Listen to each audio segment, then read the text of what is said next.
매번 들리기만 하는 만큼 처음부터 인사드리겠습니다. 반가워요. 저는 30대 초반의 여성으로서 현재 직장 다니고 있습니다. 생각했던 것과는 달리 이야기와 사연의 시작이 이곳에서 벌어지게 되어 많은 궁금증과 이유로 가득 차 있네요. 왜 그런 선택을 했을까? 왜 이렇게 빠르게 알아차리지 못했을까 하는 생각이 들 뿐, 아픈 경험이나 어려운 시기는 아닌 것 같아요. 그저 조금 화가 나거나 서운할 뿐이죠.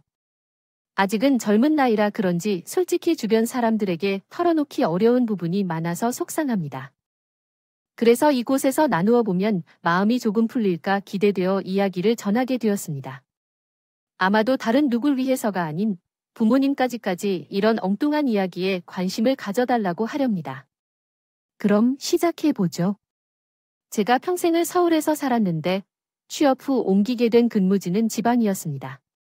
처음으로 내려가 생활을 시작하고 나서 옛 고향을 떠나 머물러야 한다는 것은 참 어색하고 어렵습니다.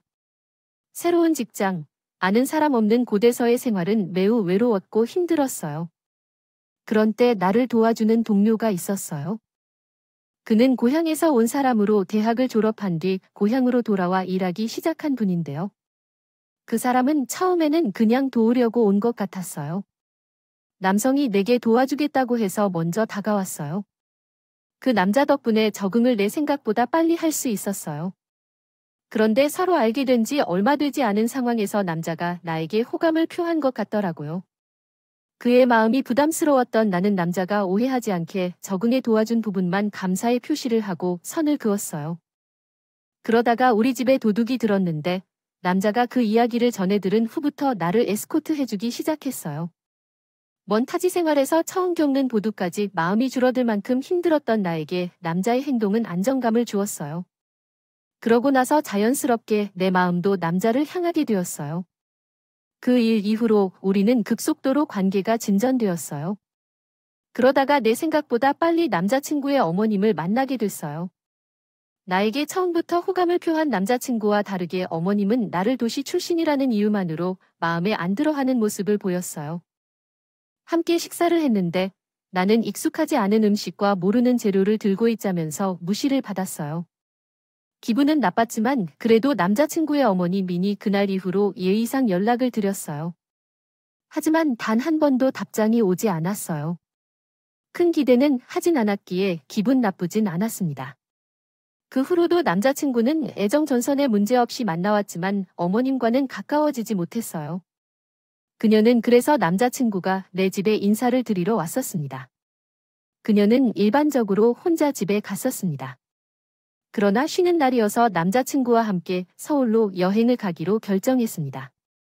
그리고 그녀의 남자친구도 부모님을 소개하러 오면서 짐을 싸게 되었습니다. 그러나 그녀의 남자친구는 집을 보고 굉장히 놀랐다. 사실 잘 사는 집인데 말로 할 때 조금 어색했고 결혼 이야기도 나오기 전이라 말을 하지 않았다. 그것은 좀 충격이었고 소중했다. 내가 말하지 않은 이유는 조금 참아해서 그렇다. 그리고 나는 내 자산도 아니지만 사실은 부모님과의 인사를 나누고 식사를 한 뒤 2박 3일간 재미있는 여행을 하고 돌아왔다. 그러나 여행을 마치고 돌아온 후 갑자기 그의 어머니 태도가 변했다. 이전에는 여러 차례 안부를 전해도 대답이 없었지만 이후로 먼저 연락을 주셨다. 나의 건강 상태를 물어주는 것부터 시작하여 함께 공유한 일상적인 이야기들까지 다가오기 시작했다. 당연히 가벼운 농담까지 아셨죠. 그게 전부가 아니라 혼자 살다 보니 끼니를 대충 챙겼을 텐데 동생들이 손수해온 반찬까지 챙겨주시는 것은 말이죠. 어머니는 왜 이런 일이 생겼는지 친구에게 물어보고 나서 내가 신경을 쓰는 네가 걱정되어서 반찬을 가져왔다고 해요. 아직은 칸이 부족하거나 맛이 안 맞으면 말해달라고 해요. 그래서 엄마 감사합니다 하지만 꼭 이렇게까지 안 해도 되는데요. 엄마가 해주는 것뿐만 아니라 근처 시장에서도 장을 보고 있어서 괜찮아요. 그래도 사 먹는 것보다는 훨씬 맛있어요. 그리고 나중에 우리 친구와 친해지면 더 좋잖아요. 어머니가 엄마라 생각하고 편하게 지내면 되는데 나 엄마같이 맛있는 음식을 사가겠다면 말만 해요. 당신이 여기 있는 동안 내가 엄마라 생각해서 편안하게 지내거라고 해요. 부담스럽다고 느끼실 필요 없어요. 솔직히 더 많은 부담을 안겨드리는 미래 며느리가 되는 것인데 더 좋겠다고 생각해봅니다. 이 말을 더 부담스럽게 들리도록 하는 어머니의 태도에 놀랐지만 남자친구를 소개해줄 수 있겠네요. 태도가 변했습니다. 이전까지는 별로 하지 않았던 결혼 이야기를 점점 많이 물어보더라고요. 하지만 우리도 이제 슬슬 결혼에 관해 준비하고 이야기를 나눠야 할 것 같아요. 갑자기 며칠 전까지만 해도 결혼에 대해 이야기한 적이 없었죠. 서로 즐길 것들이 많아서 할 일을 다 하고 결혼하자고 했었는데 요즘에 결혼한 사람들을 보니 서로 다양한 취미를 가지고 즐기면서 지내는 모습을 보니 부부끼리 같이 활동을 하면 시너지 효과도 있고 혼자 할 때보다 더 쉽게 도전할 수 있답니다. 아, 그리고 미네 너 같은 여자를 놓치기 싫어해서 그랬던 거나 봐요. 4시에 남자친구와 결혼을 생각한 적이 없어서 갑자기 꺼낸 그 말이 당황스러웠어요. 모든 연애가 결혼으로 이어지는 건 아니니 천천히 생각하면 되겠죠. 그런데 남자친구는 나와 생각이 달랐나 봐요. 그날 이후로 결혼 이야기를 적극적으로 이야기하더라고요. 제 반응이 시원치 않아서 자신이 준비된 남자임을 보여주고 싶었는지 제가 묻지도 않았던 것들을 말하기 시작했어요. 사실 당장의 준비가 안 되어 있다고 생각되면 시집에 올라와도 괜찮은 만큼 나는 준비가 되어 있는데 우리 어머니가 펜션을 운영하신다고 했었죠. 여기에는 여름과 겨울에 찾아오시는 외지인들이 많아서 성수기에는 방이 마땅치 않을 정도로 예약이 꽉 차요. 몇 달 동안은 벌어들이지 않아도 순숙하는 것만 해도 어마어마하게 말해. 그래서 요즘 사람들처럼 집값 걱정은 안 해도 돼서 우리도 미래를 좀 더 이른 시일 안에 상상해 볼 수 있겠지. 거기서 끝나는 것이 아니었어. 남자친구가 그 말을 하고 나서 곧바로 어머님이 운영하시는 펜션으로 초대해 주셨어. 다른 고깃집을 두고 도대체 왜 거기에서 바베큐를 하자고 하는 거야? 그렇게 그 펜션으로 찾아가 보니 솔직히 말해서 펜션이라고 하기엔 부끄러운 정도의 외관이었어. 그리고 관광객들이 많이 찾는 바다와는 많이 떨어져 있어서 누가 여기까지 찾아와서 묵을까 싶었어. 그래도 어떻게 되었든 어머님이 초대해 주시고 고기를 먹으러 왔으니 그런 것들에 너무 신경 쓰지 않고 있었어. 그런데 어머님이 먼저 나서서 펜션 매출에 대해 이야기를 하시더라고. 너는 서울에 살아서 이곳 분위기를 잘 모르는 것 같아. 이곳 끝이 충구석처럼 생겼지만 우리 펜션이 마이 분위기는 좋고 재밌어. 그래서 왜 이렇게 사람들이 많이 찾아오는 거야? 펜션을 찾게 만들고 건물을 여러 채 짓고 처음에는 경쟁이 많아서 걱정했지만 어렴풋이 힘들게 올라가던 구석지한 가격도 이제는 올릴 수 있겠지? 여름에는 못해도 이곳은 계속 번창해. 우리는 날마다 판이 넘치니까. 아, 네, 나중에 미래의 기업에 다닐 싫으면 내가 고를 수 있게 일을 물려받아 운영해도 될 거야. 다가왔을 때 이제는 로체해야 하는 태도에서 벗어나지 않았고 다가올 날을 생각하며 떠올렸다. 아마도 이 마음을 가지고 있는 것이 타인이 내게 뭐를 어디 가지고 가도 상관이 없을 것 같다는 생각의 반대편에 앉아 있었을 것이다. 이런 생각을 하다가 남편이라 함은 어떤 것일까? 남자에 대한 타인들의 생각과는 달랐겠지만 예전엔 남자를 중요하게 생각하지 않았다.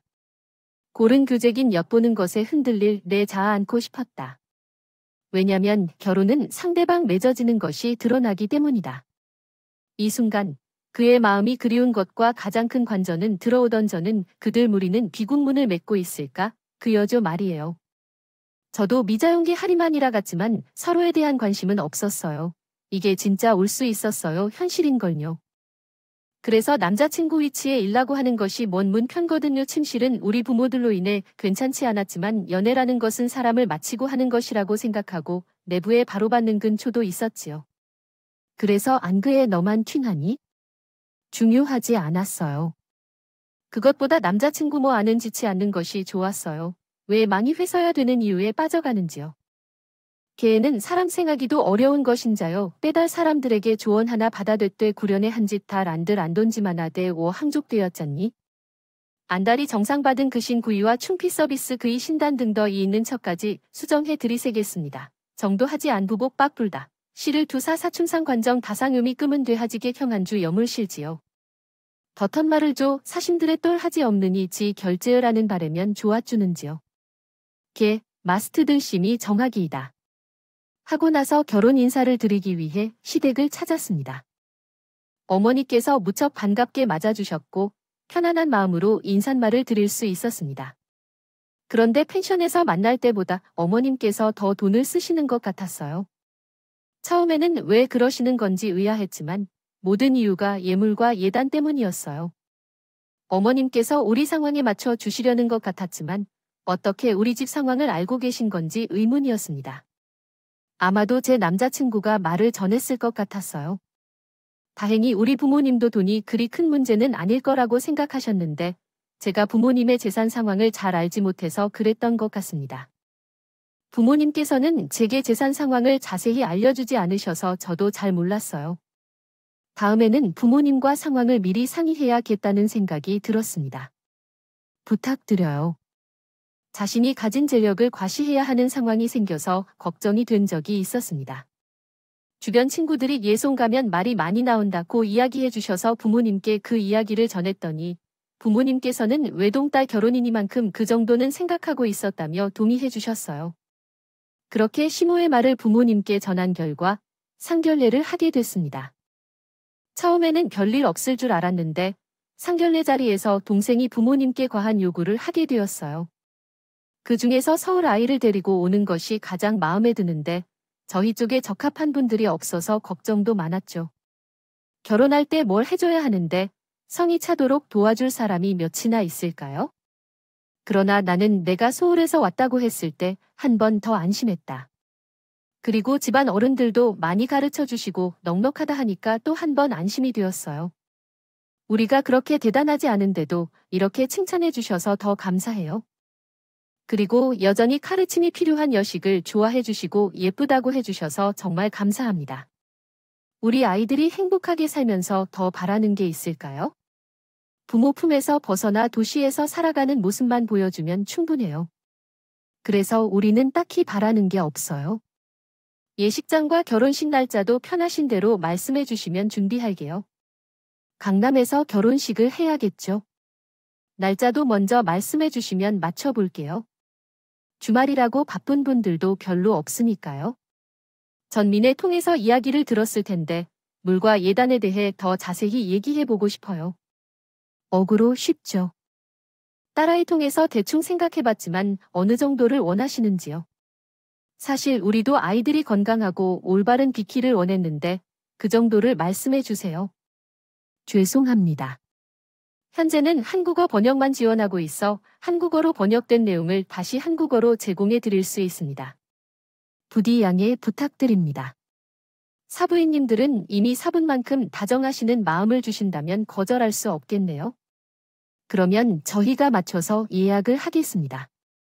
이 정도면 예단 예물 이야기는 어느 정도 마무리가 된 것 같으니 애들의 결혼 날짜로 넘어가도 될까요? 네, 알겠습니다.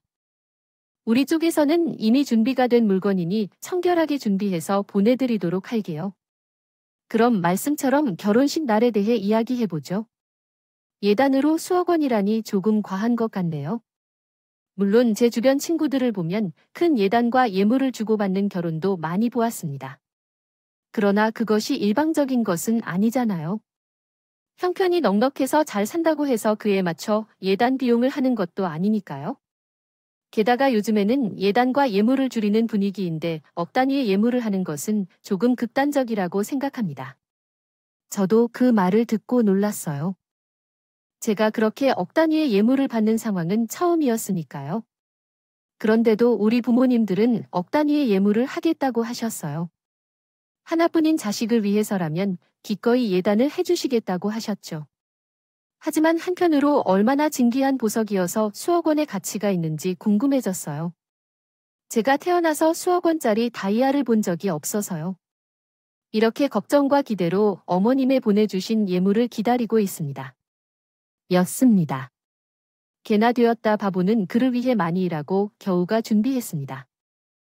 이날 부모님 저 의미한다 배신거리에는 옷 하나 딸려와 가방 주머니 한 면허 저에게 간 더그린 둥지 위 누그린 둥지 오는 새벽 어서 놀 주기 전이던 사실기까지 함께하고 너의 영해간 돼지를 낮자 때문 밥종 같은 고생 이 지향으로 그가 마지막 승산물 등정상 클럽 아니라 식사스러운 영한 상표나이니 업다령 가진 이장 가격하겠답시오. 반지의 마감이 좋지 않았지만 큰 다이아몬드가 들어가 있으니 그 정도 금액을 하는 것 같았습니다. 부모님도 보석에 대해 잘 모르셔서 제 생각과 비슷한 것 같았어요. 가족들 모두 서로의 반응을 보면서 무슨 말을 꺼내야 할지 모르고 있었지만 분위기를 바꾸기 위해 먼저 말을 걸기로 했습니다. 와, 진짜 알이 크네요. 세월이 지나서 광채가 조금 흐릿한 건가요? 그럴 것 같아요. 원래 보석에는 세공이 들어가야 빛이 더 많이 반사돼 광채가 나는데 이 정도 크기면 몇 캐럿 정도 될까요? 여보, 당신이 결혼 선물로 해주니 반지가 이쁘네요. 그럼 1.8캐럿 정도 되겠네요. 나도 보석에는 잘 몰라. 그래도 그 값어치가 느껴져. 그건 그래도 그분께 반지를 잘 받았다고 전화해야겠어. 아빠한테 전화해야겠다고 했더니 동생이 전화를 줬어. 전화 받으니 저희 친구를 통해서 물건을 잘 받았다고 전해주세요라고. 하체 신경 쓰다가 전화 못 받는 동생에게 미안하다고 느꼈어. 감사합니다. 제가 보석에는 잘 몰라도 이 반지가 정말 캐주얼하게 느껴져요. 태어나서 이런 큰 다이아몬드는 처음이네요. 만지게 된 것을 몰랐어요. 감사합니다.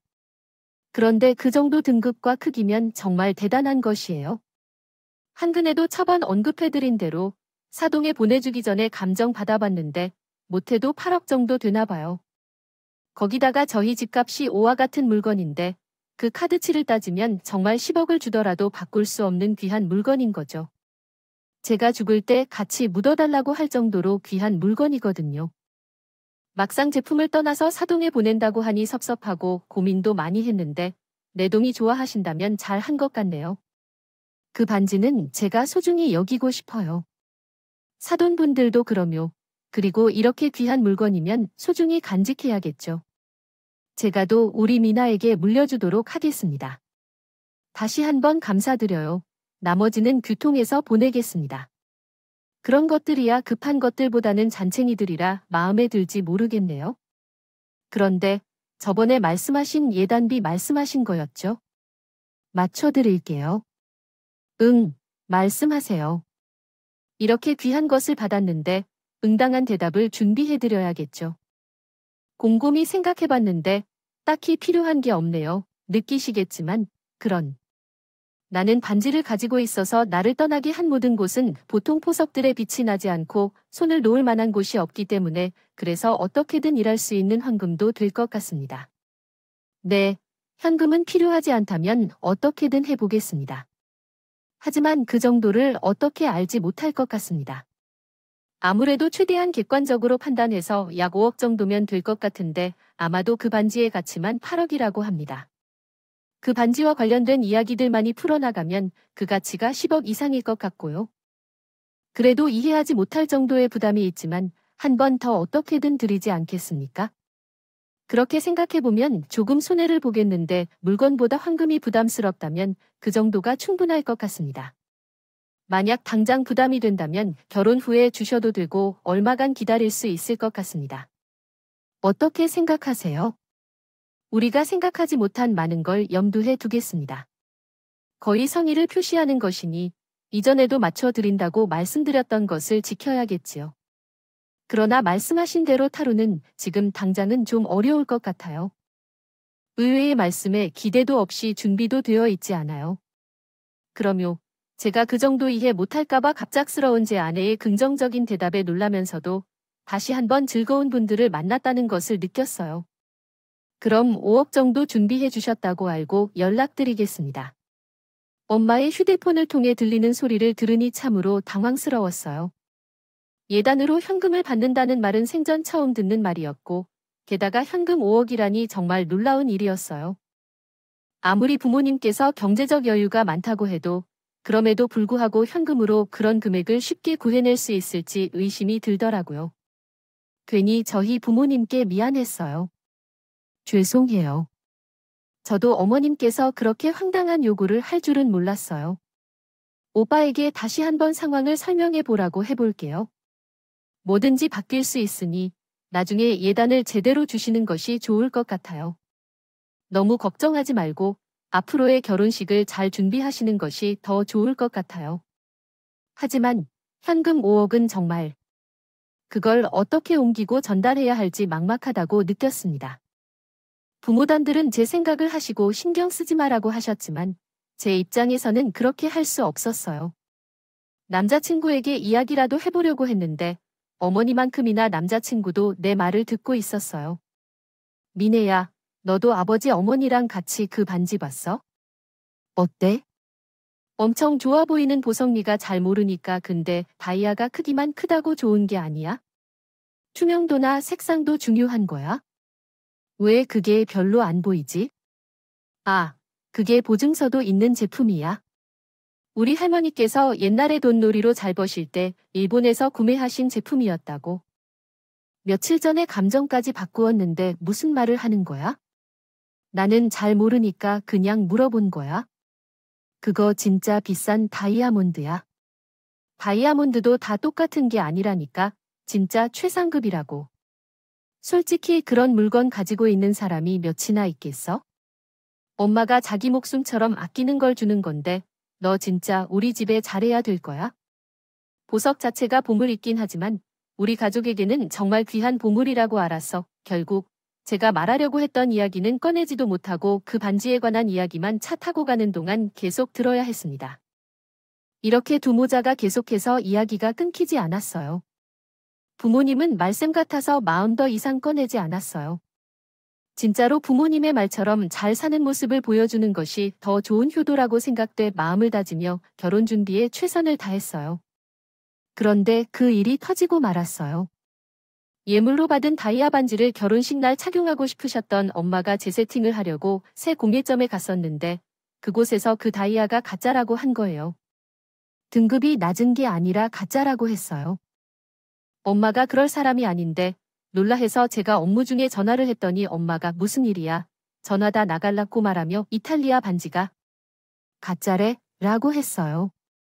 나 지금 세공점에 와 있는데 이게 이탈리아몬드가 아니라 모에사라도 뭐라고 해? 혹시 일이 잘못되었나 싶어 다른 감정사에도 물어봤지만 이탈리아몬드가 일종이어야 하는데 혹시 사종 금칠에서 판지가 바뀐 게 아닌가 물어보라 했어요. 아니면 감정받는 곳에서 바꿔치기를 했을 수도 있겠지. 정신이 번쩍 들어서 무슨 일이 벌어지고 있는 건지 궁금했어요. 일단 남자친구를 불러서 물어보게 됐는데 오빠, 그 다이아 반지 평가받으러 갔을 때 어머님과 같이 갔다면서 그때 옆에 계속 있었다고 라고 해요. 이와 같은 감정 속에서 시작한 이야기는 다이아몬드 반지를 보면서 계속 나를 쳐다보던 사람에게 대해야 어떡하지? 나랑 엄마가 함께 붙어서 보고 있어. 평가하는 데는 그렇게 오래 걸리지 않는데 왜 이런 일이 벌어질까? 그냥 동대체 왜 그래? 오빠 얼굴이 보고 싶었던 것뿐인데 엄마가 확인차 반지에 대해 물어보라길래 망설이다가 김에 묻기로 했어.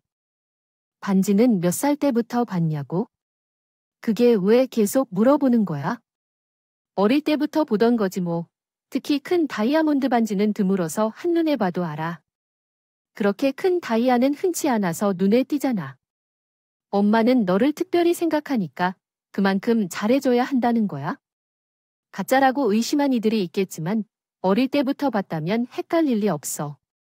그렇다면 현금 5억은 어떻게 계산한 걸까 의심이 들었어. 놀랄 준비를 가지고 이어져야 했다. 시모를 만나러 가게 되었어요. 어떻게 해서 연락도 없이 왔지? 예단 관련해서 얘기하러 왔어. 그 어머님 그 다이아 반지 말이에요. 우리 엄마께서 반지를 바꾸려고 세팅을 해주러 갔는데 그곳에서 반지가 가짜라는 얘기를 들었어요. 최상급 다이아몬드가 아니라 모이사 나이트라고 하더라고요. 혹시 어머님께서 감정받으신 날 바꿔치기를 당한 걸까요? 오빠에게 물어봤더니 그 감정사 옆에 붙어서 모두 확인했다고 해요. 그리고 반지가 바뀌지 않았다고 하더군요. 그러니까 처음부터 모이사 나이트였다면 감정받는 곳에서 가짜라고 말해줘야 하는 게 아닌가 싶었어요. 그 그럴 리가 없는데 너희 엄양님은 이상한 곳에 가서 그렇게 된 것 같네. 아무데나 가면 안 돼. 여기 내가 잘 아는 곳이 있으니까 이쪽으로 오셔서 나랑 같이 가서 감정 받자고 해요. 아니, 거기 상공도 하고 감정도 하는 곳이에요. 혹시 그분께서 잘못 판단하셨나 싶어서 다른 분께 확인을 부탁했는데 마찬가지였어요. 어머님, 도대체 8억이라는 감정가가 어떻게 나온 걸까요? 뭐 세상에 나가 없어. 그러면 내가 가짜 다이아를 가지고 톤 8억이라는 말을 지어낸 건가요? 너 그 타이어 반지, 그게 어떤 의미인지 말했지. 그러나 그렇게 생각해도 됐다. 지금 당장 사동에게 전화해서 그 반지 돌려달라고 하려고 했어. 이 집 사람들 형편이 넉넉한 줄 알았는데 그게 아닌가 봐. 어디 그 귀한 반지를 가지고 이상한 속임수를 쓰려고 해. 그것 제대로 된 곳으로 가. 봐라, 돈 8억 이야기가 안 나오나. 내가 봤을 때는 너희 즉 사람들이 돈 5억을 준비하기 힘드니까 이런 짓을 하는 것 같은데. 없던 일로 하자. 있는 사람들이 더 하다고 아주 톤 돋기 올라서 남의 성의를 무시하고 별짓을 다 하는구나. 설명 크게 가짜라고 하자. 겨우 돈 5억을 예단으로 주려는 너희 집 형편에 힘들어? 그건 아닐 거 아니야? 그럼 그 반지가 진짜 다이아몬드 아니든 우리 집안에는 정말 귀한 반지니까? 내가 그렇게 말했으면 그냥 그렇게 건의하고 해주면 될 것에. 어머나, 아무리 그래도 돈 5억이 쉽게 구해지는 돈은 아니에요. 예단으로 생각해도 큰 돈이고. 그리고 거울 맞게 맞춰서 하자. 힘수에 너희 집 형편에 힘드냐고 하신 건 어머님이 먼저 말씀하셨잖아요. 그 5억을 시모에게 주려는 거라면 어느 집 돈도 많으면서 시댁에 돈 5억을 해주는 게 그렇게 어부?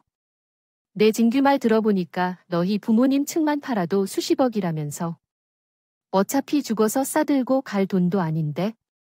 한 집안 사람들이 끼리 토와주면 탈이 나냔 말이야. 그러면서 윽박을 지르는데 다른 사람이 봤으면 제가 잘못한 걸로. 그들은 제대로 들키지 않았을 것 같아요. 첫째로 당신이 둘이 더 이상 이야기를 할 수 없었던 것이 어떻게 어려웠는지 기억되세요. 아주 크기 두 마른 소리를 지르며 손을 모으기 시작했다. 다행스러운 일은 집을 나오게 된 것이었죠. 엄마가 말하는 것처럼 그 다음에 돈이 많이 든 집에 가해진 외동딸로 당신을 호구로 만들기 위해 왔던 것 같아요. 심하게 혼란스러웠죠. 사랑하는 사람과 사인 하나 마나하고요. 그의 동료들이랑 무엇을 생각해보니 남자친구에 대한 사랑도 깊이가 사람에 떨어지게 되었어요. 그의 말처럼 결혼을 재고하기 위해 그가 가진 반지 가격이 얼마나 비싸다고 거듭 전해주었죠. 집을 나온 후에 엄마에게 있었던 사건을 말해주었어요. 그러자 엄마가 놀라신 듯이 화를 내시면서 직접 찾아오시겠다고 하셨어요. 그리고 이제 엄마를 만나러 가자고 했죠. 그러나 그럴 때 시모는 엄마를 보자마자 방긋 미소를 지으며 이전의 행동은 오해에서 비롯된 것이라 말했어요. 이런 식으로 계속 할 거라면 난 감춰진 오해를 방지할 필요가 있다고 생각해요. 어릴 때부터 귀한 가치가 있는 반지의 언급에 대해 성숙하게 되기 전까지 언급이 될 것 같습니다. 어느 정도 해석해 주시겠어요? 만날 계신다면 사여자들이 있었는데 어떤 수준이 맞고 어떤 말이 통하는지 말이 맞아요. 이번에 그 파리만 날리는 민박질이 있는데 이번 기회에 완전히 청리하게 해드릴게요. 그러면 되나 안 되나 보자고요. 사실은 오해였다고 말씀드리지 않겠어요. 주최자가 5년 해요. 끝까지 인정 안 하실 거예요. 아니요, 인정해줘요.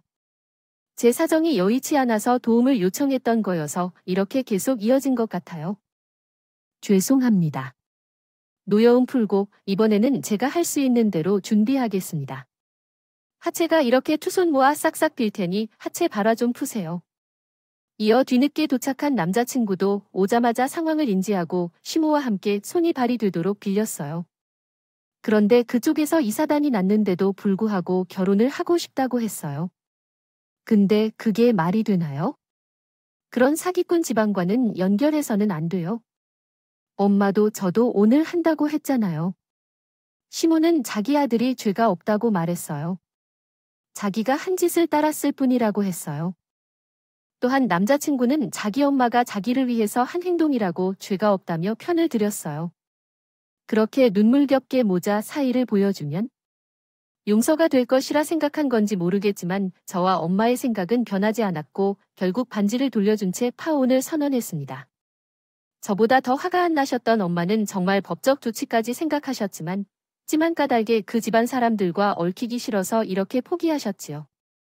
결국 결혼까지 생각했던 그 남자와는 그렇게 끝이 났습니다. 그 후 그곳에서 더 이상 일할 수 없을 것 같아 퇴사하고 살았던 곳 회사로 이직했습니다. 그리고 현재까지는 다른 문제 없이 잘 지내고 있죠. 엄마께서 확인을 좀 늦게 하셨다면 정말 큰일이 날 뻔했습니다. 그들을 한 가족으로 살았어야 한다면서 말이에요. 나중에 알게 된 건데 제가 살던 곳에 들었던 도우미가 남자친구 꿈이었다는 사실, 제게 오려고 수작을 부린 것이었어요. 만약 이번 일이 없었다면 결혼을 하면서 사기를 당하고 부모님께 소중한 돈을 걷어나갈 뻔했을지도 몰라요. 이미 벌어진 일이니 앞으로 같은 일을 겪지 않도록 교훈 삼기로 했습니다. 물론 이것이 단순한 교훈이라고 말하기에는 많은 시간과 애정이 소모된 일이었지만 시간이 흘러서 좋은 남자를 만나든 혼자서 행복을 찾게 될 거라 믿습니다. 자유롭게 살아가면서 웃음 짓고 이야기하는 사람이 되는 것이 제 목표입니다. 이야기를 들어주셔서 감사합니다. 수고하세요. 감상해 보세요.